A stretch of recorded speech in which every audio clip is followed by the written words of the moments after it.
Today we are going to discuss various extensions of the chain rule to partial derivatives. While we will see a few different versions, it is worth noting that we will really just be looking at special cases of the same overarching result. And I will give you a technique for being able to actually work with the chain rule without having to just simply memorize formulas. But let's start off with the simplest case. Here we're going to be working with a function of two variables. We'll say z is a function f of xy, and we want both x and y to be functions of a single variable t. Um, maybe with instead of actually making a new name for a function, I'm just going to write x of t and y of t. X and y are both functions of t. That means that overall, z is really just a function of t. If I pick a value of t, that will force values for x and y, which will in turn force a value for z. So that means we could calculate the derivative of z as a function of t. And it turns out we can do that by just combining the partial derivatives of z. So partial z with respect to x, partial z with respect to y. Combining these partial derivatives with the derivatives of x and y themselves, which we'll write as dx dt and dy dt. So we have these four derivatives involved in this problem, and we can combine these derivatives in order to actually get the derivative of z with respect to t. And that formula is this. So here we have the derivative of z with respect to t is equal to the product of the derivative of, the book is writing it in terms of f, the function f that we have here. It actually writes down the other version, where rather than writing dx, we just write dx. So we don't have to necessarily name the function f if we just have a formula, z equals some formula in terms of x and y. But the derivative with respect of z with respect to t is the derivative of z with respect to x times the derivative of x with respect to t, and then added to the derivative of z with respect to y times the derivative of y with respect to t. Now this is very similar to our formula for the differential. Recall the differential of z equals f of xy is dz is the derivative of z with respect to x times dx plus the derivative of z with respect to y dy. In fact, if you think about our formula for the differential and imagine dividing by t, even though technically we have to be careful when we say that we're doing stuff like that, dt and dz and dx, all those, you have to keep in mind what they actually mean. But if you imagine dividing this by dt, you'll get this formula here. So it's not a brand new formula, and we're not even going to go ahead and prove the chain rule, but we're just going to go ahead and use it.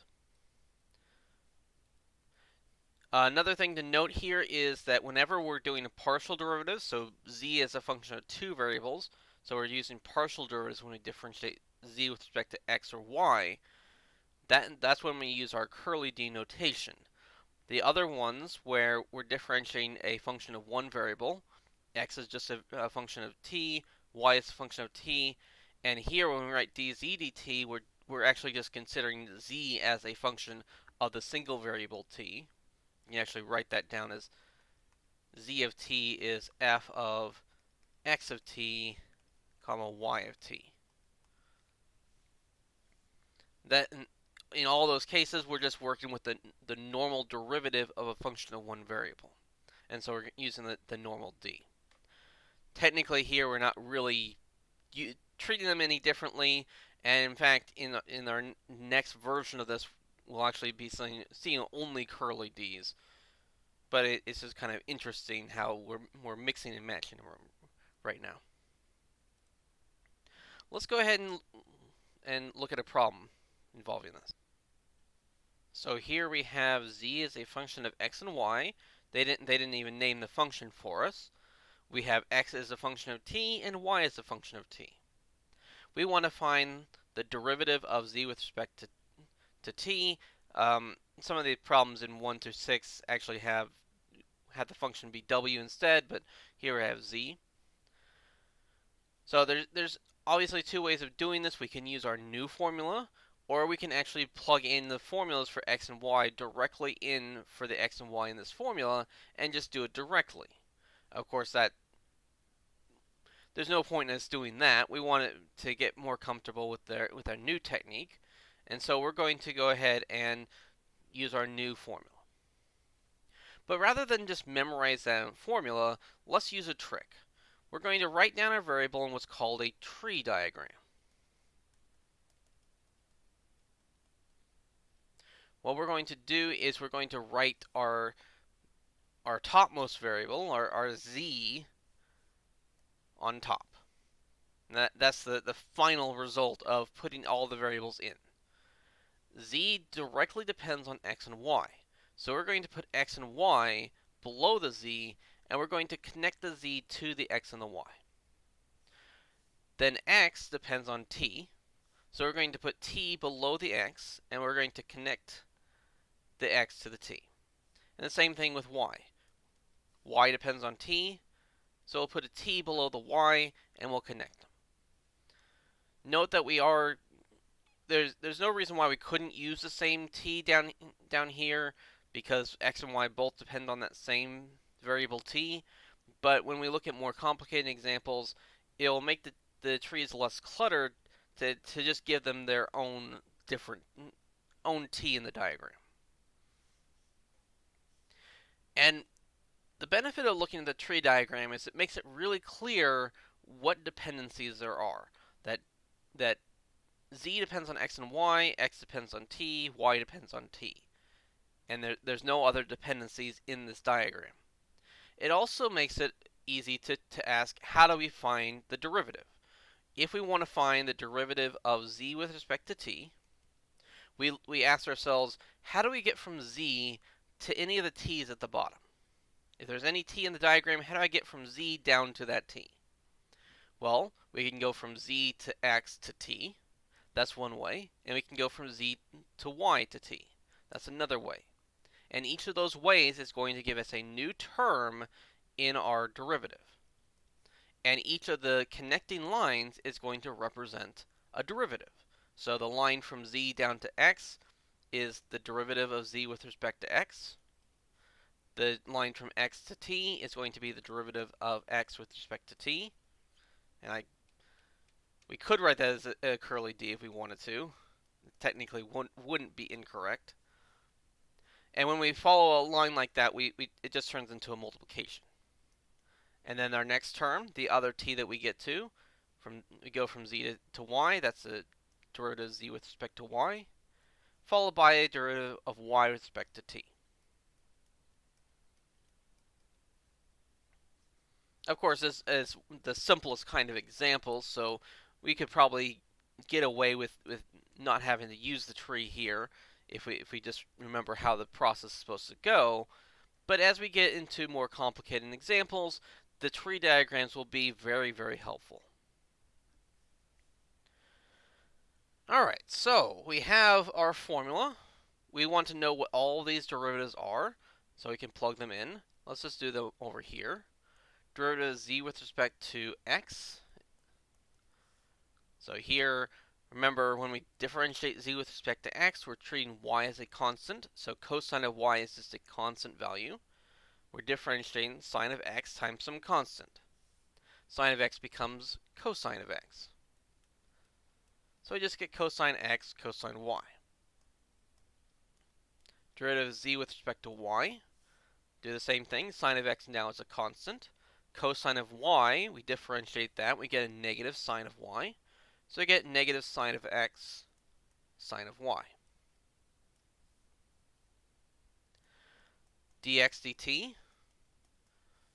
So x is the square root of t.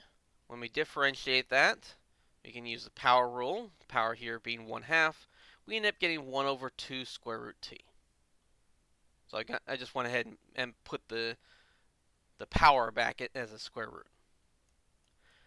Then finally, dy dt, where y is 1 over t.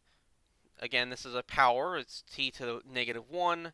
And if we go through all the steps of doing that, we get negative 1 over t squared. And we just combine those into our formula. We can write this down as cosine of x, cosine y, times 1 over 2 square root t. The plus sign is actually going to, well, it's actually going to remain a plus sign because we do have a negative here and a negative here. So those will cancel each other out. This becomes the sine of x, sine of y, and we have a 1 over t squared. We could leave it in that form. Frequently, we don't want to mix x, y's, and t's in the same formula. So what we could do now is replace the x and the y with their formulas in terms of t. So this is cosine of square root of t, cosine of 1 over t, times 1 over 2 square root t, plus sine square root of t, sine of 1 over t, times 1 over t squared. And there we go. And that is our answer. That I think WebAssign will actually take this first version of it with the mixing of x, y's, and t's.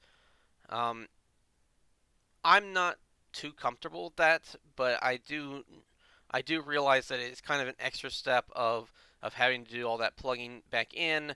And if we were just going to do that in the first place, why didn't we just plug those in here and then differentiate normally? So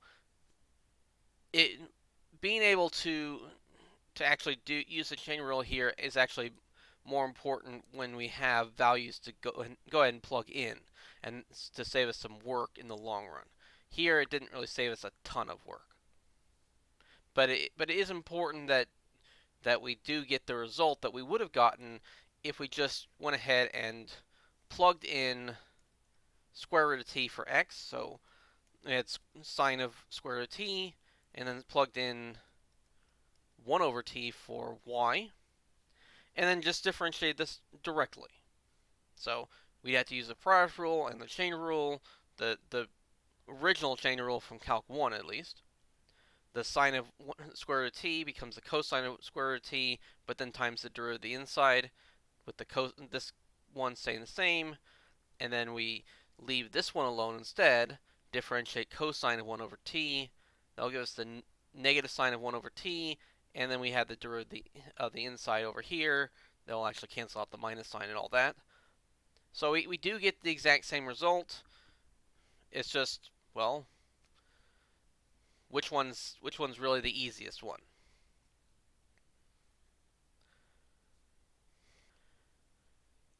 Now, what if instead of having the x and y, so we have our z in terms of x and y, what if the x and the y themselves are not just functions of a single variable t, but instead, let's make x and y functions of two variables, s and t.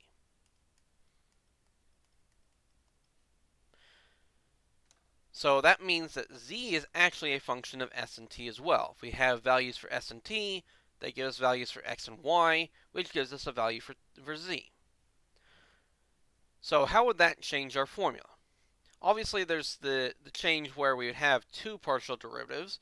So we'd be looking at dz ds and dz dt, and we have to use the partial derivative curly d in that.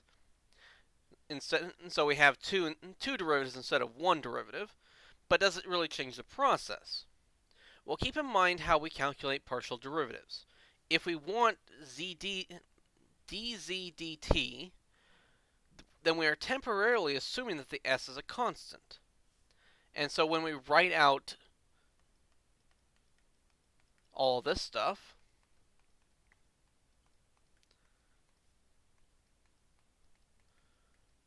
then we might as well be treating this as a function of one variable. The s here is being treated as a constant. We could replace it with a 2 or something like that, and if that's the constant that we're worried about, and everything would work exactly the same way.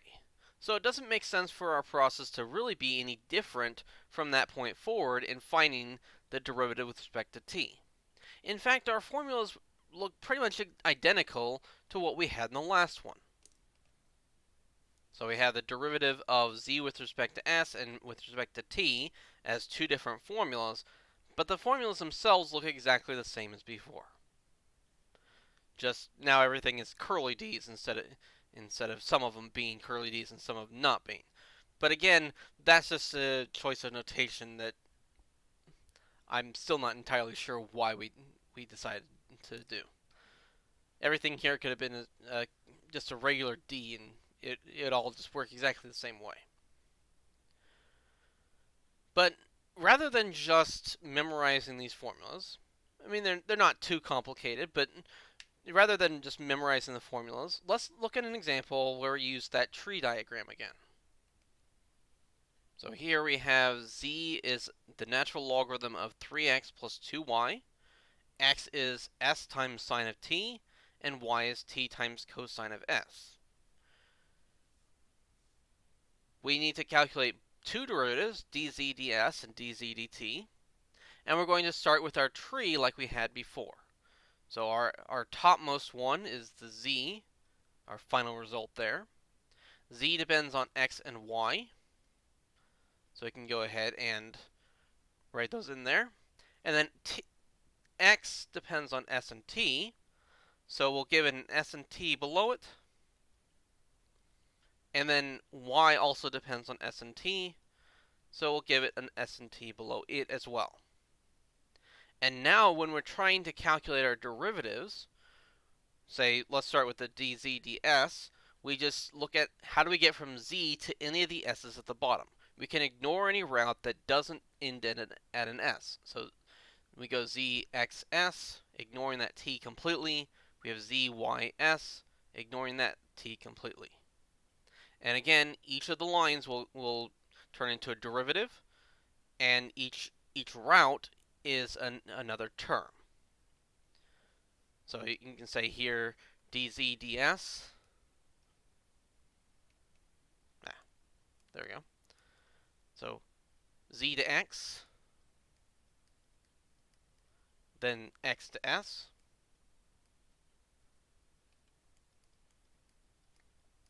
and then from z to y, and then from y to s.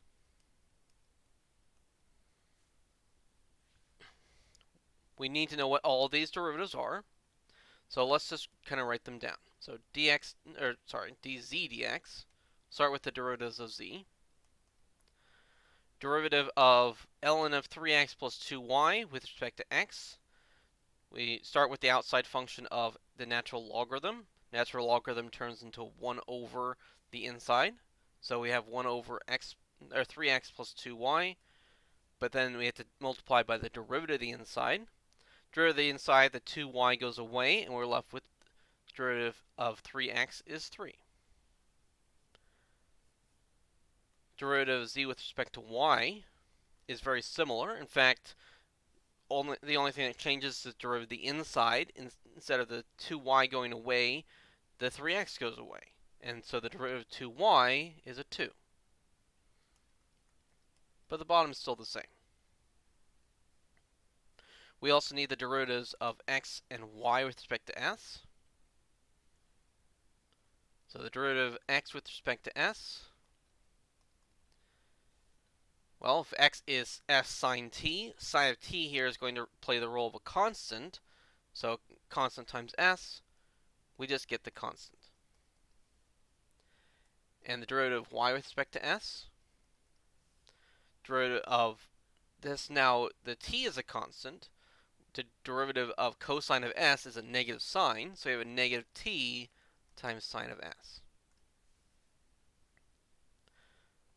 So what do we get? We get derivative of z with respect to x is 3 over 3x plus 2y. derivative of x with respect to s is sine of t.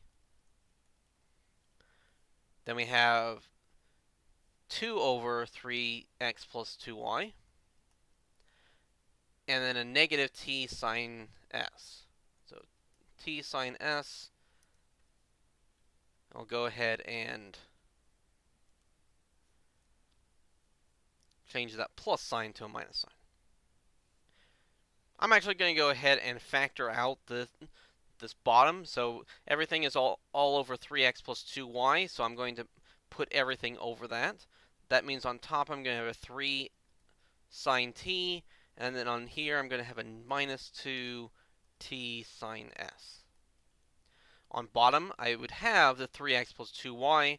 But I'm going to go ahead and replace x by s sine t and y by t cosine s. So we have 3 s sine t plus 2 t cosine s. And that's the derivative of z with respect to s. If we want to find the derivative of z with respect to t instead, we do exactly the same kind of thing. We look back at our tree diagram. Now how do we go from z to t? We can go through x or we go through y. We actually get a very similar formula as we have here. So first we go through x, so z to x, and then x to t. And then the other way is to go from z to y, and then from y to t. One advantage of doing this, we also have the derivatives of z with respect to x and y already. So actually we're not going to change this part or that part.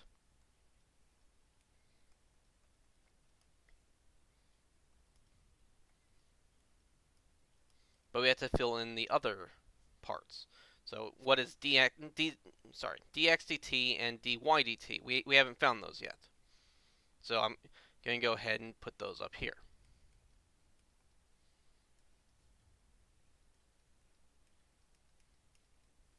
So derivative x with respect to t. This time the s is constant. Derivative sign is cosine. So we have an s cosine t. Derivative y with respect to t. This time the cosine s is constant. So the t goes away, and we get a cosine of s. And so those two values are just what's going to be put in here. This is the s cosine t. This is the cosine s. And of course we can go ahead and do the same process we did here. In fact, the bottom is going to be exactly the same. The top is the only thing that actually changes in this problem. So the top is 3s cosine t plus 2 cosine s. And the bottom remains 3s sine t plus 2t cosine s.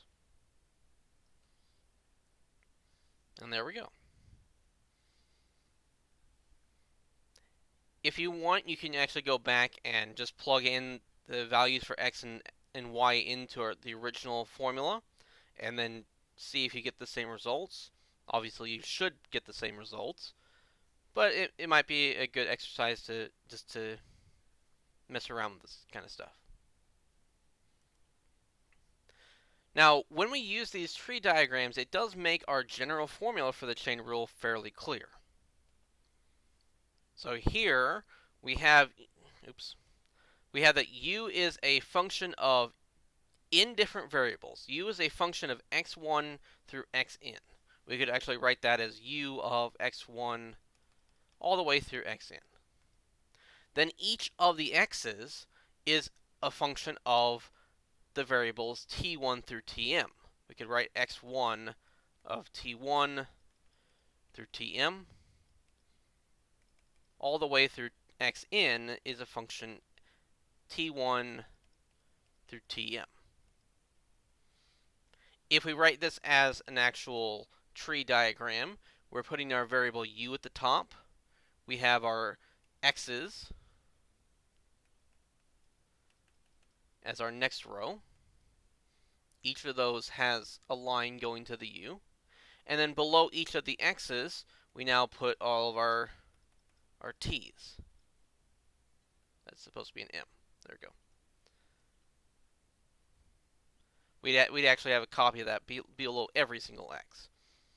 Now, obviously, if you've got a lot of variables, it can get a little bit cluttered, but at least it's still pretty clear that we still go from u down to each of the variables that we want. So if we're differentiating this function u, this variable u, with respect to one of the t's, we just look at where all the copies of that same t are in the bottom of our diagram, and see how we get from u to each of those. And each of those turns into another term. So if we want to go from u to x1 to t1, our first term is du dx1, dx1, dt1. And then we had another one over here for x2. I'll go ahead and put that in here, I guess.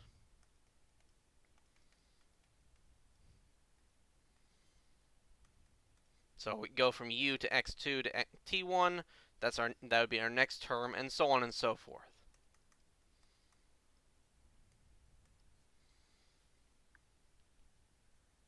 So you could remember the formula if you want to. You can, but that is kind of some memorization. I kind of want to minimize the amount of memorization you really have to do, or at least give you a way of memorizing it without just an easy way, an easy way to memorize these formulas. But I feel like just knowing how the trees work is a lot easier. And it'll actually help in even more complicated examples. So let's do one example of this that comes from the book, and then I'll work through another example that is a lot more complicated. But it's still not too bad. We can still do it pretty easily as long as we remember how to work with trees. So here we have z as a function of two variables, x and y, but x and y are both functions of three variables, s, t, and u. If we make our tree diagram, this is fairly easy to see. So we start with z at the top, we have x and y below it. We have, for x, we have stu. For y, we also have stu. And then we have lines going down to each of the variables. We want to find all the partial derivatives z with respect to s, t, and u. And so we have to see how do we go from z to each of our variables. Now, one nice thing about this problem is that they gave us values of s, t, and u to work with and overall. So s is going to be 4, t is going to be 2, and u is going to be 1. We can't plug those directly in before we actually do any differentiation, but we can see what the values of x and y are going to be at these values of s, t, and u. And that will save us some work overall. So actually, x at the point 4, 2, 1, so that's s, t, and u. If we plug that into our formula here, we have 4 plus 4 minus 1, so we get 7. And y, at those same values, we have 4 times 2 times 1 squared, and that gives us an 8. We could actually find out what z is. We could either write this as 4, 2, 1 if we're writing it as z as a function of stu, or we can write this as z of 7, 8, where we're treating z as a function of x and y. We have 7 to the 4th power plus 7 squared plus times 8. That gives a really fun value of 2,793. But I claim that value is not going to play any role in our problem. But the 7 and the 8 are actually kind of useful. Let's go ahead and look at what derivatives we have, because all these derivatives are going to play some role. So we're going to have the derivative of z with respect to x. So remember how we take the partial derivative. We differentiate with respect to x. So x to the 4th is 4x cubed. The y is a constant. x squared becomes a 2x. And in fact, I'm going to go ahead and plug in these values of 7 and 8 for x and y. That comes out to be 1,484. dz dy. So this time the x to the fourth goes away. That's nice. The x squared is a constant and the y just goes away. So this is really just x squared. And that one's a lot easier. If we plug in x equals 7, we get 49. Next, we're going to look at the derivatives of x with respect to STU and y with respect to STU. Derivative of x with respect to s. Actually, x is really nice when we differentiate because no matter which variable we pick, all the other terms go away. So with respect to s, the 2t and the negative u go away. Derivative of s is just 1. Derivative of x with respect to t. Now the s and the negative u go away. Derivative of 2t is 2. And then x with respect to u, same kind of thing. Derivative of negative u is negative 1. That one we don't even have to worry about what the values of s, t, and u are. They're constant anyways. Derivative of y with respect to s. This time we actually do need to worry about it. So the tu squared is a constant. The s actually goes away. So we have tu squared. But if at t equals 2 and u equals 1, that's just equal to 2. Derivative of y with respect to t. Very similar thing. We get su squared. This time we use s equals 4 instead of t equals 2, and we get 4. And then finally, the derivative of y with respect to u. This time the u doesn't go away, but we get a 2u instead. We get a 2stu. Go ahead and plug all those in. 2 times 4 times 2 times 1. We get a 16. So we know all the derivatives of these, or the partial derivatives of x and y with respect to s, t, and u, and the partial derivatives of z with respect to x and y. Now what are the partial derivatives of z with respect to s, t, and u? And in fact, we don't even have to necessarily write out our formulas if we can just look at how things are going in our tree diagram. To go from z to s, we have two routes, z to x to s, or z to y to s.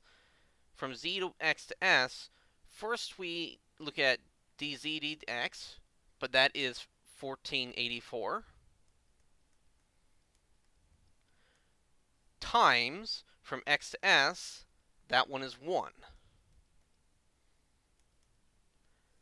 From z to y, that one is 49. And from y to s, that one was 2.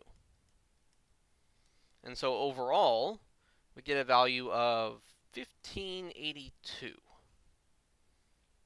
In fact, if I had given myself enough room in the tree diagram, I might have just gone ahead and written all the values of these derivatives along the line. So I could have written this as 1484 here, but I feel like that would make things a little bit too cluttered to write them in at the size that I've actually written this. But if I thought ahead a little bit more, maybe we could have actually done that. But the point here is you don't have to write out the formulas. Just know how they correspond to the tree diagram. Now we're going to look at from z down to all the t's. We, again, just z to x, that was our 1484. From x to t, that time we get 2. In fact, the 1484 and the 49 are going to be the same in all of this, because we're always going to go from z down to the x or the y. Here we're going from we've already gone from z to y, now we're going from y to t. From y to t, that was 4. So I actually get double what we had in the previous one, which is 3164. Then finally we're going from z down to all our u's. So again, 1484, then x to u is a -1. Then we have 49, and then from y to u, this time it's 16. And working that one out, we get a -700.